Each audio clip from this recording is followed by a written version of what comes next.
Atletico de Madrid resmi mengumumkan transfer Julián Álvarez pada Selasa, 13 Agustus 2024. Striker asal Argentina itu tiba dari Manchester City asuhan Los Rojiblancos dan menandatangani kontrak berdurasi 6 tahun. Pakar transfer Eropa Fabrizio Romano mengatakan Atletico mendatangkan Álvarez dengan harga 75 juta euro, sekitar 1,3 triliun rupiah, ditambah biaya tambahan 20 juta euro. Álvarez juga disebut-sebut sebagai pemain yang mampu menempati semua posisi lini ofensif, dan juga bisa digunakan sebagai gelandang serang. Untuk City, Álvarez tampil dalam 103 pertandingan di semua kompetisi. Dia mencetak 36 gol, memberikan 13 assist dan membantu City memenangkan 6 trofi Liga, termasuk Liga Premier Inggris dan Liga Champions. Di kancah internasional, Álvarez melakukan debut bersama timnas Argentina pada 3 Juni 2021. Ia turut menyukseskan Lionel Messi dan kawan-kawan dengan menjadi yang terbaik di Copa America 2021, Piala Dunia 2022, dan Finalissima 2021.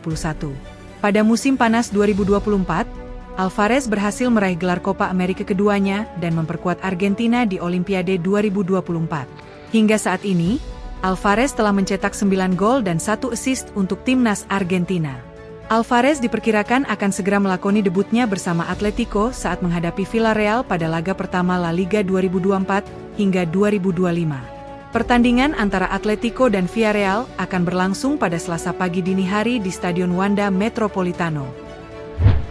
Rafael Varane memiliki awal yang buruk di Como karena dia mengalami cedera saat baru tampil selama 23 menit di lapangan pada debutnya. Rafael Varane, yang bergabung dengan Como 1907 dengan kontrak 2 tahun setelah berakhirnya masa kerja bersama Manchester United musim panas ini, melakukan debut kompetitifnya untuk klub Serie A melawan Sampdoria di putaran pertama Piala Italia. Namun kehadirannya di tim asuhan CSC Fabregas tidak bertahan lama, karena ia terpaksa meninggalkan lapangan pada menit ke-23 karena sakit lutut. Pemain asal Prancis itu terlihat mengompres dirinya dengan es setelah kembali ke ruang ganti. Sky Sports melaporkan bahwa bek berpengalaman tersebut menjalani tes setelah pertandingan dan tingkat keparahan cederanya akan terungkap setelah laporan tersebut dipublikasikan pada hari Selasa. Como berhasil bermain imbang dengan Sampdoria 1-1 di waktu normal.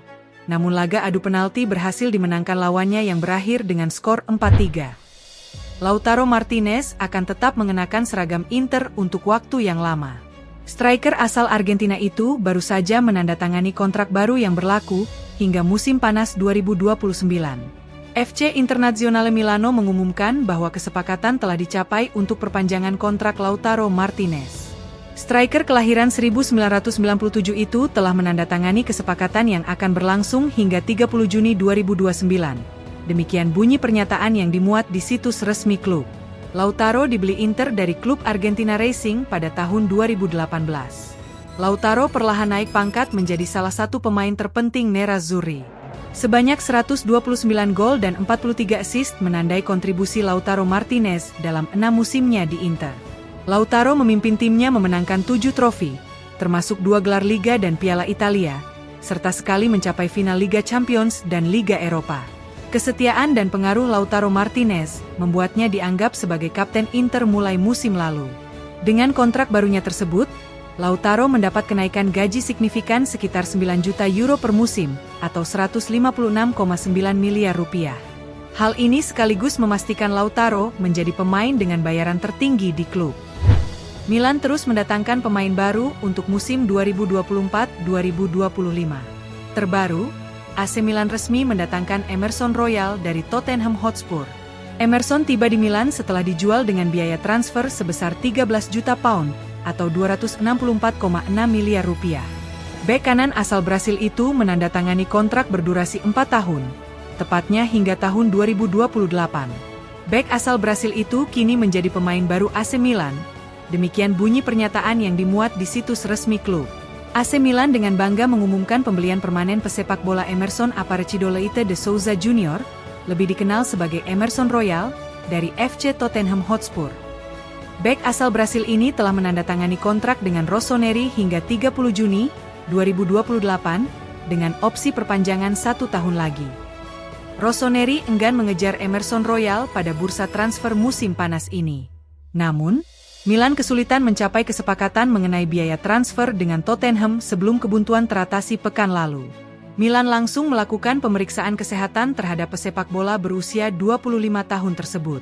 Di Milan, Emerson Royal akan mengenakan seragam bernomor punggung 22 dan diharapkan bisa segera melakoni debutnya pada laga pembuka Serie A melawan Torino, Minggu, 18 Agustus, dini hari waktu Indonesia Barat. Chelsea telah meminta Conor Gallagher untuk kembali ke London setelah terjebak di Hotel Madrid selama 5 hari. Kepindahannya ke Atletico terancam gagal. Conor Gallagher tinggal selangkah lagi untuk resmi menjadi pemain Atletico Madrid setelah Rogi Blancos menyetujui kesepakatan transfer dengan Chelsea senilai 34 juta pound. Untuk menuntaskan pembeliannya, gelandang asal Inggris itu tiba di Madrid 5 hari lalu untuk menjalani tes medis. Namun Fabrizio Romano kini mengabarkan bahwa The Blues sudah meminta Gallagher kembali ke London setelah kepindahannya ke La Liga terancam batal. Kerumitan muncul setelah Chelsea membatalkan penandatanganan Samu Omorodion, dan hal ini pun berdampak pada kepindahan Gallagher. Menurut informasi saat ini, Atletico juga sedang melakukan pembicaraan dengan Chelsea untuk kembali mengirim Joao Felix ke Stamford Bridge, kali ini secara permanen. Diketahui, Rogi Blancos harus menjual pemainnya terlebih dahulu untuk membiayai pembelian Gallagher. Menurut Fabrizio Romano, Chelsea akan memperlakukan kedua transfer tersebut sebagai dua transaksi berbeda dan Felix bisa kembali ke Stamford Bridge dengan harga 40 juta pound. Namun, penyerang asal Portugal itu harus rela gajinya dipotong secara signifikan agar sesuai dengan struktur gaji Chelsea. Adrien Rabiot tetap menjadi target utama di Eropa, meski saat ini sedang menganggur. Seperti diketahui, Adrien Rabiot meninggalkan Juventus pada 30 Juni 2024. 5 tahun pengabdiannya di Allianz Stadium resmi berakhir. Keputusannya Hong Kong diberhenti dengan penolakan kontrak baru yang disodorkan Juventus. Proposal kontrak baru ditolak karena tawaran Bianconeri tidak sesuai ekspektasi Rabiot.